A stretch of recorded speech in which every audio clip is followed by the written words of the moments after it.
Live from the BDN Studios, it's Bang and Dang. That's awesome. If you don't like that, then You ain't black.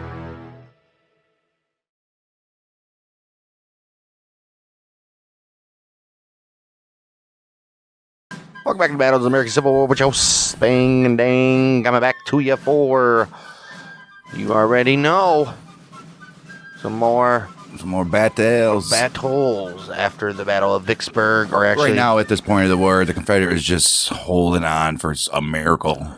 well, it's after the siege of Vicksburg in our timeline, but after the episode, but we're still in the siege, Right? Because we got a couple battles that went on during the siege that we talked about in last episode, but we'll go into a little bit more detail of those sons of BS's right now. We got the Battle of Plain Store, the Battle of Port Hudson, and the Battle of Milliken's Bend coming at you right now. First up, Battle of Plain Store, May 21st, 1863, in East Baton Rouge Parish, Louisiana. It was during the campaign to capture Port Hudson. By 1863, the Confederate strongholds at Port Hudson, Louisiana, and Vicksburg allowed for the Confederate control of the Mississippi River between the 2 points. But supplies could cross the river from one half of the Confederacy to the other. And now, thanks to that old Vicksburg siege, they look to stop that and separate these two, which we know they do. Other Union troops, commanded by Major General Nathaniel Banks, had been moving towards Shreveport, Louisiana, but instead turned towards Port Hudson to capture it. I mean, you got to capture everything on the way. You got to get everything, right? Everything? Got to get everything, man. You got to capture it all, baby. Capture it all. Banks' goal was to defeat the Confederate force there, led by Major General Franklin Gardner, and then drove north to aid the attack on Vicksburg.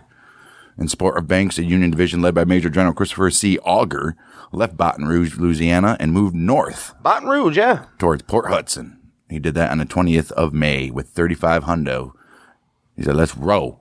Like much of Banks' army, Augur's troops were relatively inexperienced, and Plain Store would be the first time his regiment saw combat. These guys were just waiting. Morning of May 21st, Augur's leading forces, commanded by Colonel Benjamin H. Grierson, met Confederate troops near the junction of Plain Store and Bayou Sarah Roads. Plain Store itself was located here. Taking the junction would secure a landing point for Banks and allow the two Union forces to join. Crossroads was defended by 600 men, commanded by Colonel Frank P. Powers, and his force consisted of the 14th Arkansas Infantry Regiment, a cavalry force, and Abay's Mississippi Battery. Skirmishing continued while the main Union force arrived. Ooh, as Confederate artillery fire prevented a Union advance, Union artillery was brought up at around 10 a.m. An artillery duel began, and we all know who wins those duels. Right. The Union artillery, consisting of the 5th U.S. Artillery Battery G and part of the 18th New York Battery, were initially unable to suppress the Confederate fire. Wow. Oh. Colonel N.A.M. Dudley then ordered the New York Battery to withdraw and replaced it with the 2nd Vermont Battery. Dudley also sent infantrymen forward to skirmish with the Confederates. Powers on the Confederate side was outnumbered by the Union forces. Around noon, Gardner sent Colonel William R. Miles with 400 infantrymen, known as the Miles Legion, and Boone's Louisiana Battery, and he did that to support Powers. Well, before Miles arrived, Powers ran low on ammo and withdrew from the field, though. Dudley's men occupied the junction after the Confederate withdrawal, obviously. Some Union artillery in the 48th Massachusetts Infantry Regiment was advanced up the road to Port Hudson, with the rest of the Union force remaining back and around Plain Store. Miles had advanced through the woods and was not noticed by the Union troops, though. He divided his force into 2 wings. Major James T. Coleman took 2 companies to the right, and Lieutenant Colonel F.B. Brand took 3 companies to the left. Coleman's men came under fire from the advanced Union artillery, and attacking the guns, Coleman's troops overran them and routed the 48th Massachusetts. No, there you go. Really? The Confederates were unable to take the cannons from the field because the battery horses had been killed, though. Oh, wow. Yeah. Wow. These must be the lame artillery, huh? That's crazy. When the firing started, 2 Union regiments, 116th New York Infantry and the 49th Massachusetts Infantry, were sent forward in support. The 49th Massachusetts engaged Coleman's men, and while the Confederate artillery fire forced them to take cover, Coleman did not have enough men to attack. He's like, man, all we can do is just hold them off. Right. Brand was able to outflank the 116th New York, but the New Yorkers turned to face the Confederates and then charged, driving them from the field. The Confederates withdrew to Port Hudson. Wow. Mm-hmm. Well, back and forth battle there, huh? Old historian J.D. Winters states that the Confederates suffered 89 men killed, wounded, or missing, and the Union 100. Wow. Miles' official report noted 89 casualties of all types, although he noted that the exact breakdown of killed and wounded was unknown. Oh. I did not know. Right. Historian Russell W. Blunt states that the Confederates lost 12 men killed to the Union's 15, and that the wounded for both sides totaled over 100, primarily Union soldiers. Right. An official Union post-battle report claimed that Augur lost about 150 men to all causes. Blunt, summarizing the battle, states that nothing was accomplished except for the shedding of the first blood in the Port Hudson campaign. Right. So it was just... Right. During this very battle, Gardner was ordered by the Confederate General Joseph Johnston to abandon Port Hudson. But Gardner instead obeyed orders from Confederate President Jefferson Davis and remained in his position, requesting reinforcements. It's just like The Union McClendon guys, from... right. McClendon from Vicksburg. Oh, right. He said, no, President Davis wants us here. Right. That's very true. May 22nd, Banks landed troops at Bayou Sarah and pushed forward, having heard that Augur had met resistance. More Union troops arrived from the islands, and by the end of the day, Port Hudson was almost completely surrounded. Another siege. Johnston again ordered Gardner to withdraw the next day, but by that point, the Confederates in Port Hudson were cut off. The siege of Port Hudson began, in which the Confederates were reduced to eating rats and mules. Jeez. Gardner surrendered on July 9th, 5 days after Vicksburg fell. Yes, sir. Well, speaking of that siege of Port Hudson, it's our next battle. It's a siege from May 22nd to July 9th, which we just said, so... Another siege taking place at the same time, huh? Right. It was the final engagement in the campaign to recapture the Mississippi River. From the time the Civil War started in 1861, both the U.S. and Confederates made controlling the Mississippi River a major part of their strategy, clearly. The Confederacy wanted to keep using the river to transport needed supplies. The Union wanted to stop the supply route and drive a wedge that would divide the Confederate states and territories. Makes sense. Particularly important to the South was the stretch of the Mississippi that included the mouth of the Red River. The Red was the Confederacy's primary route for moving vital supplies between east and west. Salt, cattle, and horses traveled downstream from the Trans-Mississippi West.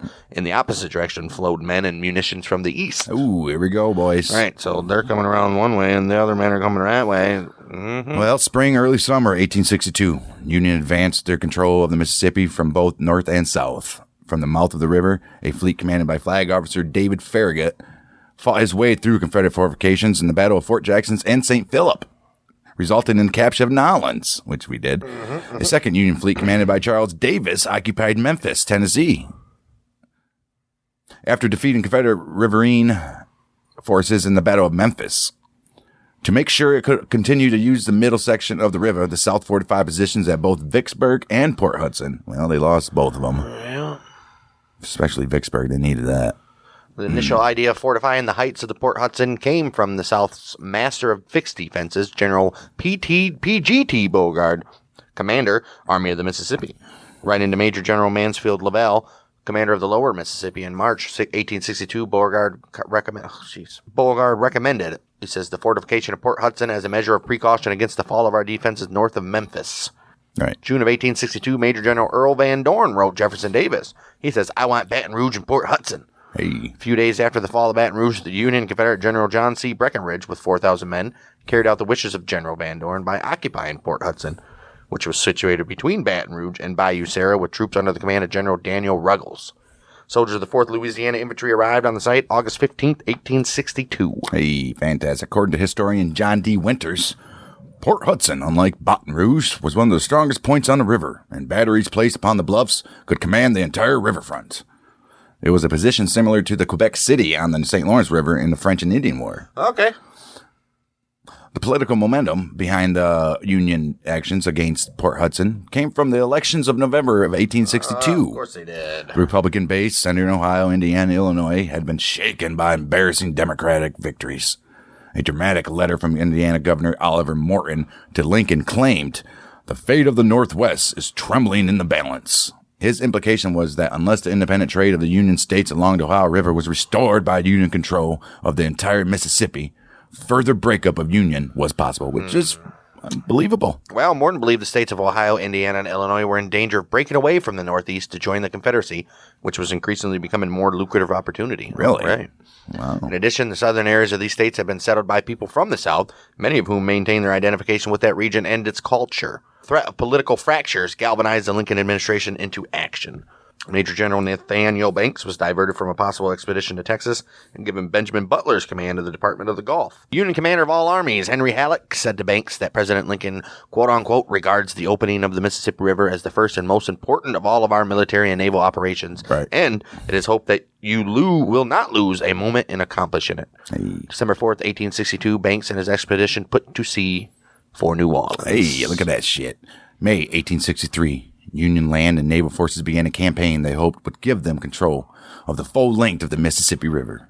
One army under Major General Ulysses S. Grant commenced operations against the Confederacy fortification position at Vicksburg at the northern end of the stretch of the river, still in Southern's hands, while another army under Major General Nathaniel Banks simultaneously attacked Port Hudson at the southern end. Wow, fantastic. Look at the little trenches they dug, dude. Looks like they're in frickin' Europe. It's a barbette. Yeah. Port Hudson was sited on 80-foot bluff. 80-foot bluff on the east bank above a hairpin turn in the Mississippi River, 25 miles upriver from Baton Rouge. The hills and ridges in the area of the town represented extremely rough terrain, a maze of deep, thickly forested ravines, swamps, and cane breaks creating a natural fortress. The town was a port for shipping cotton and sugar downriver from the surrounding area.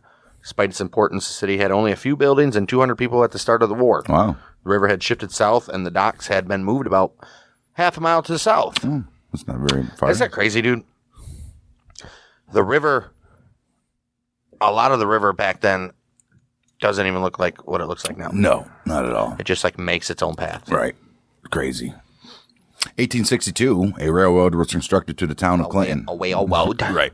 19 miles to the northeast. The entire length of the Port Hudson and Clinton Railroad was 21 miles. That's not very long. It did not connect with the New Orleans, Jackson, and Great Northern Railroad that connected Louisiana with other states, and with Camp Moore, the main mustering point for the Confederate forces in the department. Also by 1862, the railroad was run down, track consisting of strips of iron nailed flat to rotten ties. The entire rolling stock consisted of one locomotive, one passenger car, and 6 box and flat cars.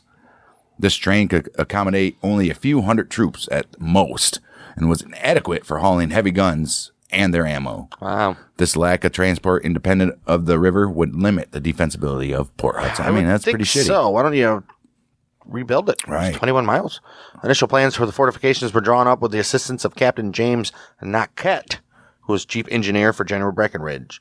Along with Lone and his engineering staff, Breckinridge also authorized Ruggles to gather needed supplies and tools using the Clinton and Port Hudson Railroad and whatever labor the area could provide for construction. 3 different layouts for earthworks were considered. One was a central fort mounting cannon supported by angled outworks, a line of lunettes arranged along a 400-yard line, and a continuous ring of redoubts, trenches, and parapets surrounding the entire position. All right. The first option was rejected for concentrating the position's armament into 2 small targets. What are you fucking cunt? Armament? The first option was rejected for concentrating the position's armament into 2 small target, and thus making it too vulnerable for bombardment. Yeah.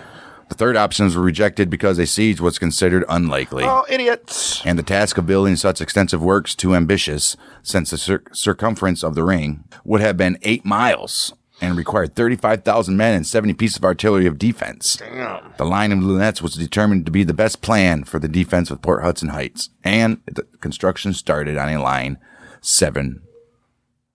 of 7 fronting the river. Okay. All right. Well, General Breckinridge was soon ordered to take most of his troops to Kentucky. However, and on 18th of August, he left, leaving only 1,500 men to work on the fortifications under Ruggles' command. Ruggles did have a 42-pounder smoothbore cannon, which he mounted immediately, manned by former sailors of the CSS Arkansas, which had been destroyed in the Battle of Baton Rouge that year.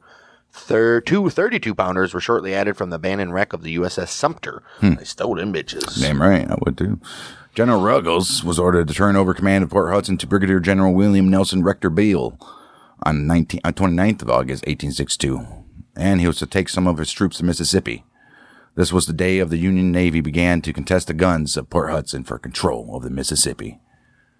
The improvised Union gunboat USS Anglo-American, a wooden side-wheel steamboat, passed Port Hudson, moving upriver to join Commander David Dixon Porter's fleet at Vicksburg. Although struck many times by shot from Port Hudson, it was unable to return fire due to wet cartridges and ammunition shortages. The Anglo-American joined Porter's fleet and reported the fortifications at Port Hudson. I mean, what can it do? Right. Porter responded to the new threat by bombarding the rebel position with the USS Essex and the Anglo-American on September 7th. The Union fleet did little damage to Port Hudson, but the Essex received significant damage. Porter reported 35 to 40 heavy guns at Port Hudson, a considerable exaggeration. Yeah, they always exaggerate. Right. During the lull in action, when the Union delayed bringing more ships into the area, Beale slowly expanded the fortifications. This work was slowed because of interference from Union-controlled portions of the river and the inadequate railroad system supporting his position. By this time, Confederate President Jefferson Davis realized that connecting the Port Hudson and Clinton Railway to Jackson, Mississippi would be invaluable in allowing reserves to be switched between Vicksburg and Port Hudson, depending on which was the most threatened. Desperate shortage of iron and transport within the Confederacy made such construction impossible. Beale asked Davis to impose martial law in the region of Port Hudson in order to commandeer more workers for construction, but Davis denied this. He's like, no, man, come on. Beale endeavored to set up a hospital at the Centenary College at Jackson, Louisiana, for invalid troops, but the space provided inadequate. It proved to be inadequate, sorry. Confederate bureaucracy had made it difficult for Garrison Provost Marshal John C. Miller to construct a logistical system of warehouses and transports to supply the garrison with food, medical supplies, barracks, bedding, and other material necessary for their health. The use of earthworks for fortification, which required unending labor to maintain and were unhealthful to live in, also contributed to the poor health of the garrison. Yep. Poor supply lines, starvation, and disease were to remain the constant problems of the Port Hudson position and overwhelm efforts to improve conditions for the soldiers of the garrison. Louisiana Private Robert D. Patrick wrote, "Never since I have been in the Army have I fared so badly, and in truth, I have been almost starved." Wow. At the same time, commercial activity between Port Hudson and the areas west of the Mississippi increased because Port Hudson became the sole remaining link with the Trans-Mississippi, right? Right, makes This sense. tended to tie up even more of Port Hudson's limited transport facilities. Yeah. Lincoln's new commander of the Gulf, Nathaniel Banks. He arrived in New Orleans on 14th December 1862 with 31,000 men. The former commander, Benjamin Butler, left for Lowell, Massachusetts on 24th of December, but his 12,000 troops remained. This effectively more than doubled U.S. troops the strength in the Gulf area. Banks ordered them to reoccupy Baton Rouge on the 17th of December. The Confederate command reacted to this increased Union commitment by sending a newly promoted major general to take command of Port Hudson. Oh. Well, that newly promoted general was Major General Franklin Gardner, and he arrived at his post on December 27th. Gardner was a career Army officer who graduated from West Point, 17th in his class in 1843. The native New Yorker commanded a cavalry brigade at Shiloh and was 39 years old at the time of his arrival. Good for him. Yeah, right. Upon taking command, he reorganized the defenses at Port Hudson, concentrating the fields of fire of the heavy guns and rapidly setting up more earthworks by using packed earth and sod rather than traditional gabions or sandbags. Right. Lacking an adequate engineering staff, he promoted Private Henry Glender, formerly a member of the United States Coast Survey, to first lieutenant of engineers. Good for that guy. He also increased the efficiency of the supply and storage operations, along with building protected roads within the defense system to speed the movement of troops to threatened positions. His energy in making improvements and promoting those worthy of command made him popular with his troops, improved the garrison morale. Despite the changes, Colonel Charles Fauntleroy, Inspector General for the department, Leroy? right? He criticized the fortifications for containing excessive numbers of civilians, badly placed magazines, poor transport and storage of grain, and no system for paying the troops on time. Oh. I think that's the least of where he's getting paid on time. I doubt it. Right. As Gardner strengthened his command and gathered reinforcements from Pemberton, sent by steamboat from Vicksburg, Banks dithered in New Orleans. He had little faith in the system of organization and military government left by Butler's command and spent much time reorganizing Union administration and establishing a more relaxed civil government to placate former Confederate backers in the city. Banks was a political general, quote unquote, and felt more comfortable with political organizing and social affairs than leading armies into field against reputedly formidable fortifications. Okay. Right. He had no idea. Right. This lack of military zeal was noted by his officers as well. Colonel Sidney A. Bean recorded in his diary that under Butler, much was accomplished with small means. Now nothing is accomplished with great means. The Union leader, most offended by this apparent inertia was Rear Admiral David G. Farragut of the U.S. Navy. Although Banks reluctantly agreed to move against Port Hudson, his slow progress and the increased rebel activity on the Mississippi in the area of Port Hudson caused Farragut's patience to run out. He's like, screw this. March 1863, Farragut prepared to confront Fort Hudson without army support. He's like, we got to do this shit now. We'll just go on our own, then. Well, he gathered his attack force by March 13th, 1863. This fleet consisted of 4 principal warships and 3 gunboats. Principal warships were the sloops of war USS Hartford, Richmond, and Monongahela, and the steam paddle frigate USS Mississippi. The gunboats were the USS Albatross, Genesee, and Kineo. Farragut commanded this fleet from his flagship, the Hartford. First 6 vessels were lashed together in attack column of pairs, with Mississippi bringing up the rear by herself. Farragut had made fairly elaborate preparations of the vessels for a night attack resembling the Battle of Forts Jackson and St. Phillips, clearing the ships for action, whitewashing the gun decks to improve visibility for night action, and bringing up mortar boats for support. Right. That's smart. Right. Pretty much painted the deck white so you could see it. Farragut he also had the anchor chains of the attacking ships lashed to the side of the attacked ships as improvised armor. He did not, however, make the systematic survey of defenses and sustained bombardment that supported the battle of the passage of the forts guarding the islands. The Confederate fortress was ready for the attack. Having noticed increased Navy activity downriver and ranging shots of the 6 mortar schooners, which covered the advance of the Union fleet near Prophet's Island, 3 miles downriver from Fort Hudson. At this time, the Confederates had over 20 cannon covering the river arranged in 11 batteries of artillery, including 9 batteries of heavy coastal artillery. Lieutenant Colonel Marshall Smith commanded these heavy guns and had instructed the gun crews of his plans before the very battle. Well, battery number 7 was a heated shot position using ammunition particularly effective against wooden warships. Other preparations included preparing piles of pine wood to be ignited to illuminate the river for night action. Nice. And observation posts near the river to fire rockets to warn of the approach of enemy vessels. The first of these rockets was fired at 11:20 p.m. on March 14, 1863, at the approach of Farragut's fleet. Instantly, an 8-inch smoothbore shell from Battery 9 was fired at Albatross, beginning the battle. Union fleet advanced steadily upriver, beginning a general fire of broadsides as soon as their guns bore on the lower Confederate batteries of the Port Hudson slopes. The heavier Confederate guns, mounted over the walls of the 7 lunettes on the crest of the bluffs, had difficulty aiming at the ships which were hugging the shorelines in order to avoid shoals on the western shore near the curve of the river near Port Hudson. So, yeah. Okay. Coarse black powder was the artillery propellant of the period. Right. And produced dense clouds of white smoke when fired from a cannon. Right.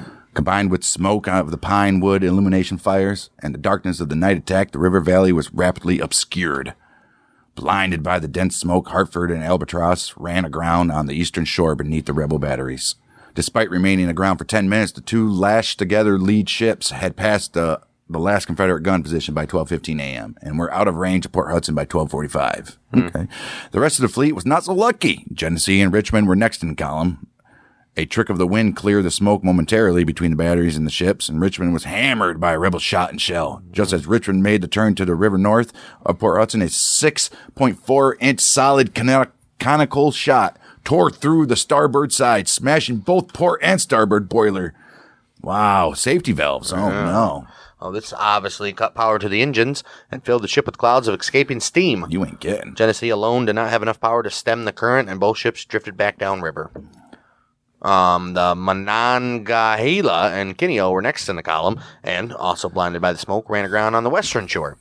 The impact separated the two ships, and the stress of backing off the shore disabled Monongahela's engine, and a 32-pounder round shot split Kineo's rudder post. Disabled her steering powers. Both ships drifted downriver. Mississippi was the last in line and also ran aground on the western shore. Oh, geez. The large steam paddle frigate was an irresistible target and was riddled with shot, shell, and hot shot. Uh-oh. Damn. The vessel being afire in many places with flames endangering the magazine, Captain Smith ordered her abandoned. The garrison of Port Hudson cheered loudly as the ship went up in flames and drifted loose from the shore and back downriver at about 3 a.m. panicking the remainder of the Union fleet. A big-ass ship just on fire, drifting down the damn river. Right, and this panicked the remainder of the Union fleet downriver at the threat of her magazine exploding. Right. 5:05 a.m., Mississippi disappeared in a terrific explosion seen in Nolens nearly 80 miles downriver. Though Hartford and Albatross passed upriver to blockade the Red River, General Gardner and the Port Hudson garrison regarded the battle as a victory. I mean, was it though? I guess, right? They got this. Well, that battle, yeah. They had sustained only 3 enlisted men killed and 3 officers and 19 men wounded. Wait a minute, 3 enlisted men? Right. How many civilians? Right. Compared to the 78 killed or missing and 35 wounded for the Union. The blockade of the Red River also had little effect on the strength of the Port Hudson position. Okay, so they're keeping a stand here, huh? After the naval attack, Banks retreated the 17,000 troops he had intended as a diversion to support Farragut back to Baton Rouge, saying, well, don't need you guys no more. Right. The lack of an attack against Port Hudson and a powerful rainstorm endured on the retreat lowered morale in the Union force. I bet it did. Other than sporadic naval bombardments against Port Hudson, Banks, under pressure from Washington to show progress, launched a campaign against Major General Taylor's Confederate forces in western Louisiana and gained control of Alexandria and a foothold on the Red River. Look at that. What finally brought him to lead an attack directly against Port Hudson was the prospect of reinforcements from Grant's army, a raid against Vicksburg. Right. Yeah, they're done now. Right. And word that a significant part of the Port Hudson garrison had been sent to Pemberton and Vicksburg. Okay. Well, 11th of May, 1863, 3rd Louisiana Native Guards from the Union, one of Butler's black regiments, began building bridges to support the movement of Banks' forces against Port Hudson. Leading the advance was the cavalry brigade of Colonel Benjamin Henry Grierson, which had joined Banks's force on the 2nd of May after their famous raid through the rebel lines. The entire advance involved a pincer movement, with 3 Army divisions advancing the northwest from Bayou Sara, meeting 2 divisions advancing the south from Baton Rouge. The meeting of the 2 groups would surround Port Hudson. That was the plan. Right. One of Banks' lead divisions from Baton Rouge encountered Confederates on May 21st at the Battle of Plains Store, which we just said. The Confederates were driven back to Port Hudson, and Banks hoped to overrun the entrenchments quickly, then take his army northward to assist Grant at Vicksburg. But you wouldn't need to do that because you're going to be holding out. You're going to be there. You know what I'm trying to say. Right. Vicksburg's going to end before you get to end this. Sieges and the assault of fortified positions are probably the most complex and demanding of military operations. Yeah. The foremost authority of these matters of the time of the Civil War was still the 17th century French engineer, the Marquis de Beaumont, who designed many European fortification systems and organized many successful sieges. The Confederate earthworks of Port Hudson and their use of artillery lunettes showed his influence. General Gardner reinforced the picket line, shielding the Confederate grain mill and support shops of the areas near Little Sandy Creek, previously left unfortified because he had not considered a siege probable. He's like, ain't nobody coming here. He's like, oh shit, they are coming here. Another thing coming. Other Confederate troops remained outside the fortifications, consisting of 1,200 troops under the command of Colonel John Logan. These represented all of Gardner's cavalry, the 9th Louisiana Battalion, partisan rangers, and 2 artillery pieces of Robert's battery. These troops slowed the encirclement of Banks' troop and prevented them from discovering the weaknesses in the defenses. Due to these delays, the infantry assault was scheduled for May 27, 1863, 5 days after the encirclement, and time enough for Gardner to complete the ring of defenses around Port Hudson. He also had sufficient time to move artillery from the river side of the fort to the east side, fronting the Federal forces. Banks had set up his headquarters at Riley's plantation and planned attacks with his staff and division commanders. Many were opposed to the idea of trying to overwhelm the fort with a simple assault, but Banks wanted to end the siege as quickly as possible in order to support Grant, and felt that 30,000 troops available to him would easily force the surrender of 75 hundo under Gardner. A 4-to-1 advantage, he says.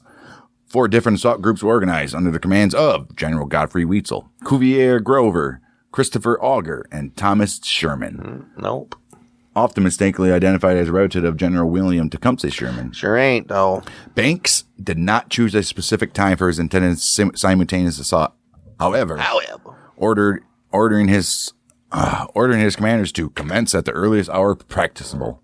The effect of this was to break up the attack, with Generals Weitzel and Grover attacking on the north and northeast sides of the fort at dawn, and Generals Auger and Sherman attacking on the east and southeast sides at noon. The naval bombardment began the night before the attack, with the 13-inch mortars firing most of the evening, and the upper and lower fleets beginning firing an hour after 7 a.m. The Army land batteries also fired an hour bombardment after 5:30 a.m. Weitzel's 2 divisions began the attack at 6 a.m. on the north, advancing through the densely forested ravines bordering the valley of Little Sandy Creek. This valley led the assault into a salient formed by a fortified ridge known as the Bullpen, where the defenders slaughtered cattle. Yeah. And a lunette on a ridge named Fort Desperate, which had been hastily improvised to protect the fort's grain mill. Damn, they got all this stuff, huh? All right, fantastic. At the end of this ravine between the two was a hill described as Commissary Hill, with an artillery battery mounted on it as well. The Union troops were caught in a crossfire from these three positions and held in place by dense vegetation and obstacles placed by rebel troops that halted their advance. The combination of rugged terrain, crossfire from three sides, and rebel sharpshooters inflicted many casualties on the Union. Bet it did. The Union troops advancing west of the Bullpen were made up of Fearing's brigade.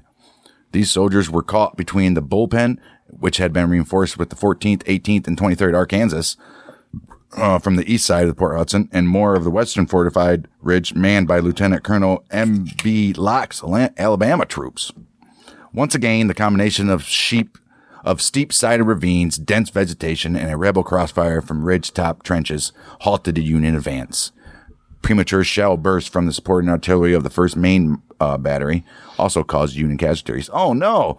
Friendly fire. Yeah, man. Holy shit. Seeing that his advance had been stopped, Brigadier General William Dwight ordered the 1st and 3rd Louisiana Native Guard forward into the attack. The troops were not intended to take part in the attack due to the general prejudice against African-American troops on the part of the Union High Command. You know? Right, but they want to get rid of slavery, remember? Right. Dwight was determined to break through the Confederate fortifications, however, and committed them to attack at 10 a.m. Since they had been deployed as pioneers working on the pontoon bridge over Big Sandy Creek near its junction, these troops were in the worst possible position for an attack of all units in Weitzel's Northern Assault Group. The Guard first had to advance over the pontoon bridge, along Telegraph Road, with a fortified ridge to the left manned by William Shelby's 39th Mississippi troops, which was supported by light artillery battery. Then they had to encounter the Confederate heavy artillery batteries to the front and the Mississippi River to their immediate right. So they're like jammed in, dude. Right there. Nowhere to go. Right there. Despite the heavy crossfire from rifles, field artillery, and heavy coast guns, the Louisiana Native Guards advanced with determination and courage, led by Captain Andre Calloy, a free black citizen of New Orleans. Giving orders in English and French, Calloy led the Guard regiments forward until killed by artillery fire. Oh, poor guy. Taking heavy losses, the attackers were forced to retreat, avoid annihilation. This fearless advance did much to dissipate the belief that black troops were unreliable under fire. Right. In an attempt to support Weitzel's unsuccessful assault, Brigadier General Grover, commanding the northeast attack on the fortress, sent 2 of his regiments along the road leading northeast from Commissary Hill to assault Fort Desperate. This group had more success than Weitzel's troops, so Grover sent 3 more regiments to attack the stubborn 15th Arkansas, defending the fort. These piecemeal and sporadic efforts were also futile, and the fighting ended on the northern edge of the fortress by noon. Well, while the infantry attacks raged against the northern section of the fortress, Brigadier General Sherman lined up 30 cannon, opposite the eastern side of the fortress and conducted a steady bombardment of the rebel works and battery positions, supported by sharpshooters aiming for Confederate artillery crews. Right. This effort had some success, but General Banks, upon hearing no rifle fire from the Union center, visited Sherman's headquarters and threatened to relieve him command unless he advanced his troops. Like, what the hell are you doing, man? Sherman then began the attack on the eastern edge of the Port Hudson works about 2 p.m. Jeez. These attacks included the troops of Augur as well as his own, and had less in the way of neutral terrain obstacles to contend with. Right. But in this area, the Confederates had more time to construct fortifications. Right. And had put more effort and firepower into them. Mm-hmm. One feature of the earthworks in this region was a dry moat, and more abatis or cut down trees in front of the parapet. The Union attackers therefore carried axes, poles, planks, cotton bags, and fascines to fill in the ditch. Another feature of the rebel defense was a battery containing 2 24-pounder smoothbore as canister throwers. In this case, the canister was composed of broken chains, segments of railroad rails, and other scrap. Ooh, that would mess somebody up. Well, Confederate Colonel William Miles, commanding the infantry in the sector, had also removed all the rifles from the hospital that had been left by the sick and wounded. He was thus able to equip each of his soldiers with 3 weapons, greatly increasing their firepower. When the Union infantry closed within 200 yards, they were met by a hail of rifle and canister fire, made it within 70 yards of the Confederate lines. Union commanders Sherman and Dow were wounded in these attacks, and Lieutenant Colonel James O'Brien, commanding the pioneer group, was killed. Oh, man. 5 p.m., the commander of the 159th New York raised a white flag to signal a truce to remove the wounded and dead from the field. This ended the fighting for the day. Uh-oh.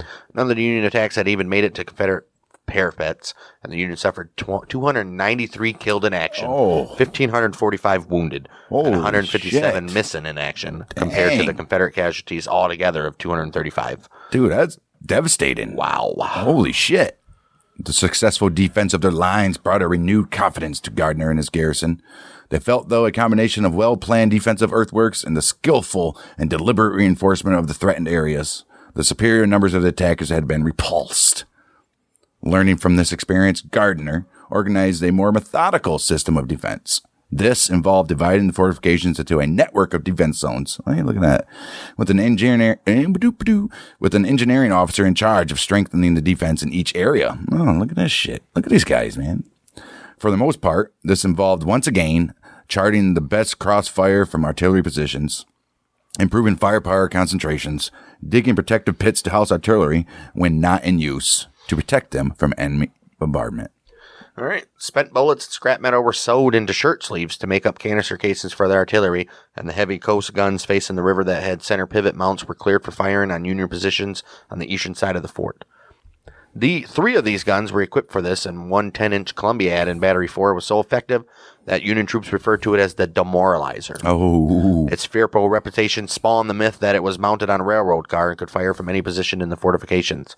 That'd be cool. Right. Captain L.J. Gerard, why didn't they do that? Right. Captain L.J. Gerard was placed in charge of the function of the artillery, and despite material shortages, achieved miracles in keeping the artillery functional. Rifles captured from the enemy or taken from hospitalized soldiers were stacked for use by troops in the trench lines. Fantastic. Positions in front of the lines were landmined with unexploded 13-inch mortar shells, known as torpedoes at the time. Sniper positions were also prepared at high points in the trench works for sharpshooters. These methods improved the defense, but could not make up for the fact that the garrison was short of everything except gunpowder. Yeah. The food shortage was a drag on morale, resulting in a significant level of desertion to the enemy. This drain on manpower is recorded by Colonel Steedman, who wrote, "Our most serious and annoying difficulty is the unreliable character of a portion of our Louisiana troops. Many have deserted to the enemy, giving him information of our real condition. Yet, in the same regiments, we have some of our ablest officers and men." Or ableist. Right. Miles' Louisiana Legion was considered the greatest offender. Ooh, everybody's leaving his shit. On the Union side, astonishment and chagrin were near universal in reaction to the decisive defeat of the infantry assaults. Damn. Banks was determined to continue the siege in view of the fact that his political as well as military career would be destroyed by a withdrawal to Baton Rouge. Mm-hmm. The resources of the entire command were called into play, and the men and material poured into the Union encirclement. 9 additional regiments appeared in the lines by June 1st. Wow. 89 field guns were brought into action, and naval guns from the USS Richmond were added to the siege guns bearing on the fortress. Jeez. These 6 naval guns were 9-inch Dahlgren smoothbores. The guns were originally intended for a battery at the head of passes in the Mississippi Delta, though. Fantastic. The fact that 4 were finally placed in battery number 10, just east of Fort Desperate, and 2 in number 24, gives some idea of the reach and progress of the Union Navy. Okay. Each of the Dahlgren guns weighed 9,020 pounds and was 9 feet long, capable of firing 73.5-pound exploding shells. The second assault began with the sustained shelling of the Confederate works beginning at 11:15 a.m. on the 13th of June, 1863, lasting an hour. Banks then sent a message to Gardner demanding the surrender of his position. Gardner's reply, "My duty requires me to defend this position, and therefore I decline to surrender." Well, good for you, Gardner. Banks continued the bombardment for the night, but only gave the order for what was to be a simultaneous 3-prong infantry attack at 1 a.m. of the 14th of June. The attack finally began at 3:30 a.m., but the lack of any agreed-upon plan and a heavy fog disordered the attacks as it began. Well, Grover's column struck the Confederate line at Fort Desperate. Haven't they learned when you're by rivers and stuff, there's always going to be a fog from like 2 to 8 in the morning, 9 in the morning, dude? You're done. Well, it depends on how the temperature is. It's June, so yeah, it's probably pretty moist. And 3 a.m. in the morning, you know. Grover's column struck the Confederate line at Fort Desperate before the others, and the same formidable terrain combined with the enhanced Confederate defense stopped the attacks outside the rebel work. Augur's demonstration at the center arrived after the main attack had failed, and the attack on the southern end of the line was made after daylight and stood little chance as a result. The infantry attack had only resulted in even more dead and wounded. Right. 1,792 casualties against 47 rebel. And this day, including Division Commander Brigadier General Halbert E. Payne. He led the main attack and fell wounded, losing a leg. Oh, shit. After this, the actions against Port Hudson were reduced to bombardment and siege. Wow. Hey, this dude became a governor. You ain't kidding. No, seriously. Yeah. Seriously. Yes. No, it was 3 terms of House of Representatives with 1 leg. On one leg? Yeah. Cool. He was getting shit done. Damn right. I lost a leg. For this shit. Captain James F. Fitz of the 114th New York described this assault on June 14th, published shortly after the war in the Galaxy magazine. While every eye was bent anxiously forward to catch the first view of the position, it was no time for the exhibition of enthusiasm. Nobody failed to understand that the assault was being fiercely pressed, without an inch of advantage to us thus far. I looked at the faces of those about me and saw that they perfectly understood it. There were some boys' faces there that were quite pale, and the bearded ones wore a look which was almost one of suffering. But one and all were silently nerving their hearts of torment, and they kept right on. The sound of the strife rolled down from above in increasing tumult. The bullets fell thicker into the road. The air was mingled with noises of battle.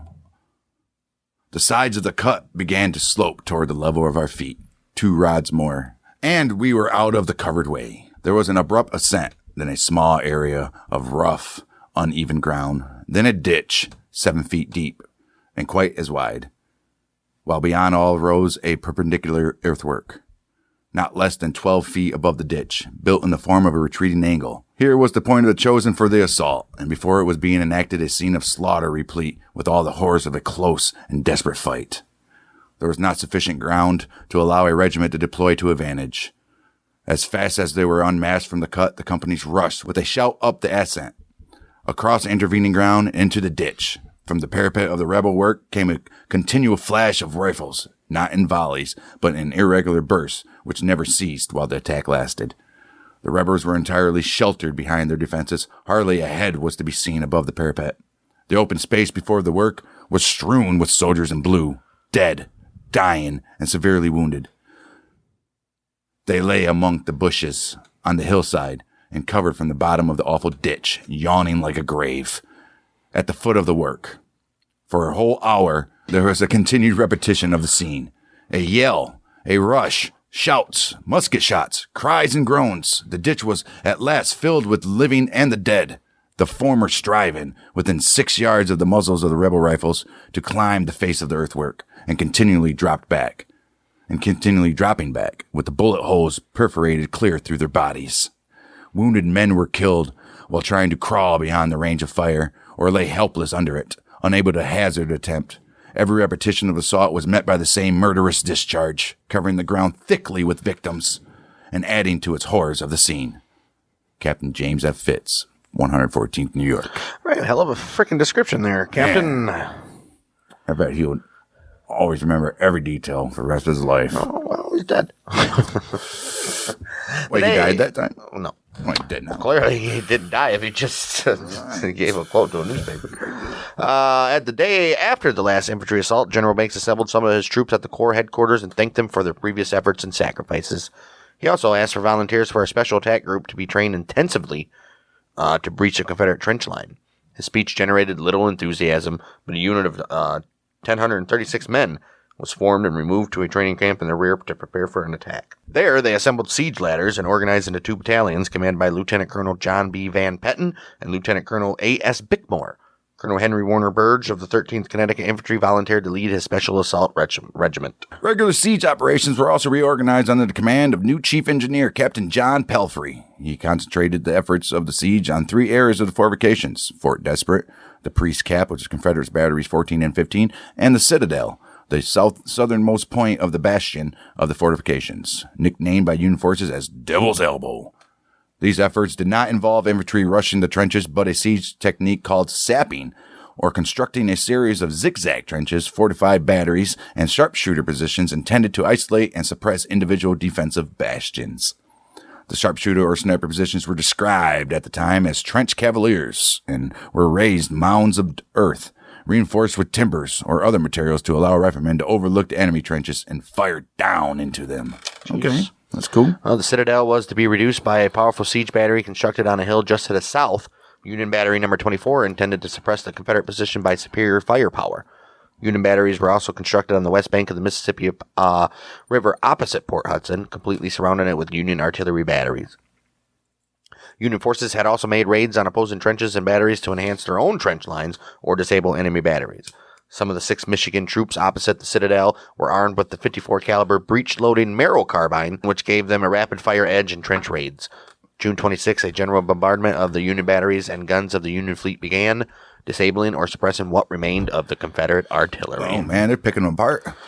Along with the trenching operations, the Federals also constructed 3 mines underneath the opposing works. Opposing. 2 of them directed against the Priest Cap and 1 under the citadel. After the mines were finished, chambers at the end of the mines would be loaded with powder, exploded under the Confederate works, destroying them and blowing gaps in the trench lines. At this point, an infantry assault would be launched, hopefully overrunning the entire fortification. The Rebs responded to the siege techniques with increased efforts of their own. The greased mill at the Fort Desperate had been destroyed by shelling. It was replaced by using the locomotive from the defunct railroad to power millstones. Look at that. Providing a steady supply of a cornmeal for the garrison. Oh, nice. Hey, look at that. Expended rifle and artillery shells were salvaged for reuse by the defense. Small arms shot being recast for making new cartridges. Artillery rounds reused and distributed Confederate artillery of the same caliber or reused as mines and grenades. Additional trench lines, obstacles, mines, and bunkers were added to the threatened bastions, making them more difficult to bombard, infiltrate, or overrun. The Priest Cap Bastion had a particularly elaborate defense system, including the use of a telegraph wire staked up to a height of 18 inches in order to trip attacking infantry. Nice. Oh, nice. Additional field artillery and infantry were added to the defense of Fort Desperate, making sapping in that area more costly. Various raids against Union saps were also conducted. 26th of June, the Confederates launched a trench raid by the 16th Arkansas Infantry against the Priest Cap Sap, taking 7 prisoners and capturing weapons and supplies. Look at you guys. Rebel trench raiders and defenders were adept to constructing and using improvised hand grenades. Raids by Logan's cavalry were also made against Union positions outside the siege lines. Oh, outside the lines, huh? On June 3rd, an advance by Grierson's Union cavalry against Logan's position at Clinton was repulsed.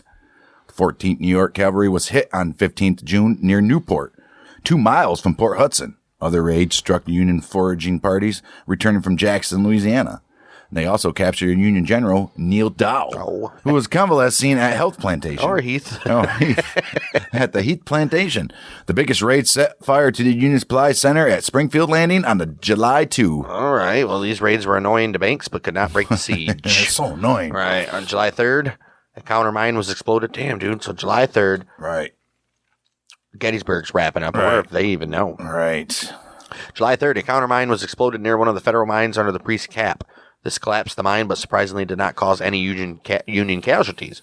The defenders cannot compensate for the constant losses of personnel resulting from starvation, disease, particularly scurvy, dysentery, and malaria. Scurvy would mess you up. Scurvy. Sniping, shell fragments, sunstroke, and desertion. They get everything. Everything. The use of mule meat and rats as rations could not maintain the health of the soldiers left standing and was a further drain on morale. Yeah, that's rough, man. You got eating rats. Right. Dude. The siege created hardships and deprivations for both the North and South. But by early July, the Confederates were in much worse shape.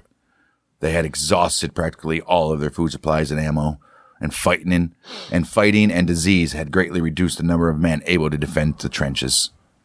When Major General Gardner learned that Vicksburg had surrendered on the 4th of July in 1863, he realized that his situation was hopeless. Yeah, better get out of there, buddy. Nothing could be gained by continuing. The terms of surrender were negotiated on July 9th, 1863. The Confederates laid down their weapons, ending in 48 days of continuous fighting. Damn. It had been the longest siege in U.S. military history. Captain Thornton Jenkins accepted a Confederate surrender, as Admiral David Farragut was in the islands. Oh, poor guy. The surrender and that of Vicksburg gave the Union complete control of the Mississippi River and its major tributaries, severing communications and trade between the eastern and western states of the Confederacy. Both sides had suffered heavy casualties. Between 4,700 and 5,200 Union men were casualties, and an additional 4,000 fell prey to disease or sunstroke. Gardner's forces suffered around 900 casualties from battle, losses, and disease. That's it. All right. Banks granted lenient terms to the Port Hudson garrison. The enlisted men were paroled to their homes with transport for the sick and lightly wounded. Seriously sick or wounded were placed under Union medical care. 5,935 men, I guess when you're saying the captured. All right. 5,935 men and civilian employees of the Confederate Army were officially paroled. 405 officers were not paroled, though, and were sent as prisoners to Memphis and Nolens. Half eventually winded up in Johnson's Island prison camp in Ohio. Right. Since the terms of parole were not in agreement with the parole conditions acceptable to the Union Confederate armies, then current, the Confederate Army furloughed the returned troops until September 15, 1863, then returned them to duty. This outraged some leaders of the Union Army, but General Halleck, in charge of the U.S. armies, admitted the paroles were in error. The reputation of black soldiers in Union service was enhanced by the siege. The advance of the Louisiana Guard on May 27th had gained much coverage in northern newspapers, and that's when the 54th Massachusetts was like, let us fight. All right. The attack was repulsed due to its hasty implementation, but was bravely carried out in spite of the hopeless magnitude of opposing conditions. This performance was noted by the Army leadership. In a letter home, Captain Robert F. Wilkinson wrote, "One thing I am glad to say, that is the black troops at P. Hudson fought and acted superbly. Nice. The theory of Negro inefficiency is, I am very thankful, at last thoroughly exploded by facts. Hey. We shall shortly have a splendid army of thousands of them." Nice. General Banks also noted their performance in his official report, stating, "The severe tests to which they were subjected and the determined manner in which they encountered the enemy leaves upon my mind no doubt of their ultimate success." Fantastic. These, think they had thousands and thousands just sitting there, either like, what were they doing earlier? Building bridges or railroads and shit.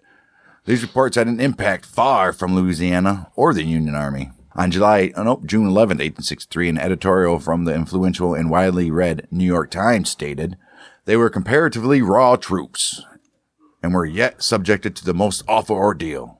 The men, white or black, who will not flinch from that, will flinch from nothing. It is no longer possible to doubt the bravery and steadiness of the colored race. When rightly led. Right. These observations did much to support abolitionists' efforts in the Northeast to recruit free blacks for the Union armed services, right? By the end of the war, nearly 200,000 blacks had served in the Union forces. A significant result of the siege was the blow it gave Banks' political ambitions. If Banks had overrun this position in May, he could have been taking command of the Grant siege of Vicksburg as ranking officer and appeared a hero. But they would have won with Banks and not Grant as the leader. This would have redeemed his military reputation and bolstered his political hopes for a presidential candidacy. At this time, though, they were already in a siege. Right. So, right, it's true. Since Vicksburg fell before Port Hudson, Grant reaped the promotions and reputation for victory in the West and eventually attained the White House, which was Banks' cherished ambition. As it was, Banks had to settle for setting up cotton deals for his Northeast constituency and arrange political alliances for a new state government aligned with Union and Republican interests in mind. And he's a Democrat, I think. He was quite experienced in this kind of scheming, and in the absence of military opportunities, economic advantages beckoned. Banks' armies had gathered $3 million worth of livestock and supplies while engaged in operations in western Louisiana in the spring of 1863. Wow. This bounty impressed Banks. Of course, he impressed himself. And it was also estimated that vast stores of cotton and many Union sympathizers were waiting on the Red River in eastern Texas. In response to these observations, Banks produced his one-third holding plan, the idea of reopening trade with Europe, and diverting one-third of the proceeds for the federal treasury. This economic bonanza would again revive his political prospects and justify the beginning of the Red River Campaign, a military expedition into eastern Texas, the next step in military operations in Louisiana. Well, after the war, a small number of former soldiers were awarded the Medal of Honor for their actions at Port Hudson, including George Mason Lovering of the 4th Massachusetts and future Wyoming Governor Francis E. Warren of the 49th Massachusetts. The Civil War Trust and its partners have acquired and preserved 256 acres of Port Hudson battlefield. Fantastic. And with that, that's going to finish up this episode. I know we said we'd have a third one, Milliken's Bend, but as you can see, we're about 50 minutes in or so. So we'll save that one until next week. But wrapping up Siege. It was actually longer than I thought it was going to be, but good stuff. Good stuff there. So we got the Mississippi wide open for the Union now and will be for the rest of the war. Yep. And how the war lasts in a whole year and a half after this, I don't know. I don't want to know how it lasted this long. That's because they can't get to the capital. Right. Not yet, anyways. That'll do it for us. Plain Store and Port Hudson.